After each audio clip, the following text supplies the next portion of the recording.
Salam sejahtera, perbincangan kita pada hari ini ialah masalah membandingkan pendapatan negara antara negara. Kelemahan yang pertama ialah perbezaan agihan pendapatan. Data pendapatan per kapita tidak mencerminkan agihan pendapatan penduduk sesebuah negara.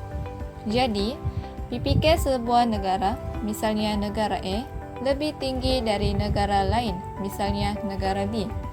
Taraf hidup tidak meningkat jika agihan pendapatannya tidak setara.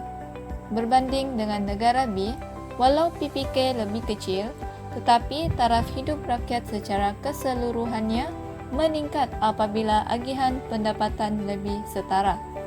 Kelemahan yang kedua ialah perbezaan tingkat guna tenaga. PPK tidak menunjukkan tingkat guna tenaga dalam sebuah negara. Jadi, PPK negara A lebih tinggi berbanding negara B. Taraf hidup rakyatnya tidak meningkat jika kadar penganggurannya tinggi. Berbanding negara B yang PPK lebih rendah tetapi kadar penganggurannya sedikit, maka taraf hidup meningkat. Kelemahan yang ketiga ialah perbezaan komposisi keluaran negara.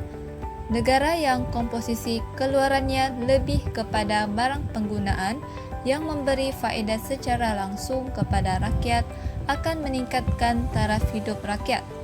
Negara yang komposisi keluarannya lebih kepada barang ketenteraan akan meningkatkan pendapatan per kapita tetapi tidak meningkatkan taraf hidup rakyat. Kelemahan yang keempat ialah perbezaan tingkat harga umum.